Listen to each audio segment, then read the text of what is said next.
chers amis du Petit Ballon, je suis en compagnie de notre cher et grand sommelier Jean-Michel Deluc. Bonjour tout le monde, bonjour Martin. Bonjour Jean-Michel, nous allons déguster une bouteille mythique, une star. Là c'est beau comme ça. Ouais, c'est une très belle bouteille, alors on est très grande appellation, Cahors, pas assez connu. Ce que j'appelle un classique méconnu, c'est un des plus grands vins français qui a été un petit peu détruit par l'histoire, par différentes choses.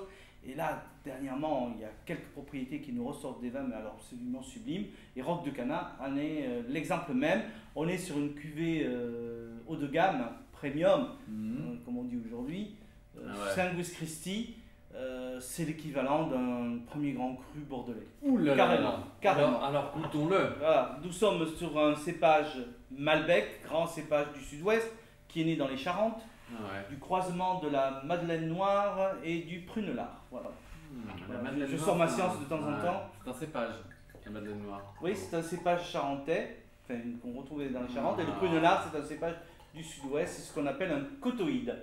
La famille des cotoïdes. Voilà, il faut sortir un peu de science de temps en temps. Vous avez raison. Vous pourrez toujours vérifier. Mais on vous croit. Voilà, donc un très beau Cahors, Saint-Louis Christie. On est sur un millésime 2011, donc c'est un vin qu'on va pouvoir boire maintenant, mais c'est typiquement le grand vin de garde qu'on peut avoir dans sa cave et pour surprendre des amis. Bon, à l'œil, c'est très noir. C'est noir. Alors, c'est pas pour rien que le Cahors s'appelle le black wine. Ah, ok. La traduction est là. Et effectivement, on a une couleur, belle intensité, belle concentration. On commence à voir le côté velouté, un peu rond, velouté de l'évolution. C'est absolument super. Ah, vous avez raison. Okay. Et même les larmes sont colorées. Hein, quand on met le vin dans le truc, les couleurs sont extraordinaires. Au nez. Wow. Alors j'adore retrouver cette odeur d'encre fraîche, pour moi qui est signe de très grand vin. Ah ouais oui. Et on a, on pourrait traduire ça par du balsamique, hein, pour être technique, mais on a également ces notes de fruits très mûrs, confiturés, confiture de cassis, de mûres. On a de la cerise, on a du pruneau, on a des épices douces, vanille, cannelle, muscade. Ça n'arrête pas, chocolat, cerise, hein. Côté mon chéri, comme on dit, le petit faut faire de publicité pour les... Donc c'est sublime. Côté cuir, ça n'arrête pas. Chaque fois cette odeur d'encre, on peut la retrouver dans le Bordelais. Oui, dans certains grands crus du Bordelais, du côté de Madiran, etc. Pour moi, c'est le signe de très grand vin. Ah ouais, Okay. Alors c'est peut-être personnel, c'est mon idée personnelle. Ok. En bouche.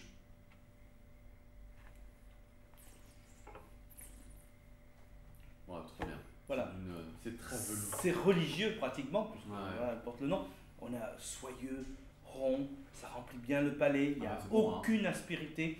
Tout est bien fondu, les tanins sont souples, doux, soyeux. On a une acidité réglissée et mentholée, mais qui est bien incluse dans le côté confituré des fruits.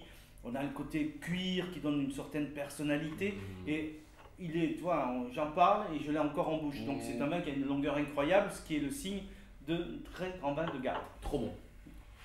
Alors, il faut faire gaffe quand on boit des signes bonnes bouteilles, à ne pas les servir n'importe comment. Et à n'importe qui. Et à n'importe qui, ça c'est vrai. Voilà, donc alors moi, personnellement, ce que j'ai fait, c'est pour tester. J'ai adoré, j'ai testé ça en mettant ça dans une carafe et j'ai servi sans rien dire à mes invités ce vin-là. Et tout le monde m'a dit, grand cru de Bordeaux. Je dirais pas les noms, mais on m'a cité des noms. Alors j'avais un sourire comme ça, comme on dit, la banane. Et puis après j'ai dit non, c'est un Cahors. Et alors là, ça a été bluffant. Effectivement, voilà, on est à un niveau extraordinaire. Donc il faut le servir 17-18 degrés. Ne pas hésiter à le passer en carafe 1 à 2 heures avant de le servir si c'est aujourd'hui. Mais c'est aussi le vin que vous allez pouvoir garder 5 à 10 ans dans la cave sans aucun souci. Et là, évidemment, dans 5-6 ans, vous n'aurez peut-être pas besoin de le décanter. Vous pourrez le décanter, mais à la dernière minute. Mais pour ça, il faut en mettre dans sa cave. Il faut en mettre dans sa cave. Magnifique bouteille. Je le dis carrément, c'est un des meilleurs vins qu'on ait dégusté depuis le départ du Petit Ballon. Quand même. Voilà. Et pourtant, on en a vu. Et pourtant, on en a vu et on en boira. C'est vrai que c'est délicieux. Et ben Jean-Michel, merci de nous faire découvrir donc Roc de Cana, Saint-Louis Christie 2011, un très très grand Cahors. Trop bien. Merci Jean-Michel et bonne dégustation à vous. Bonne dégustation.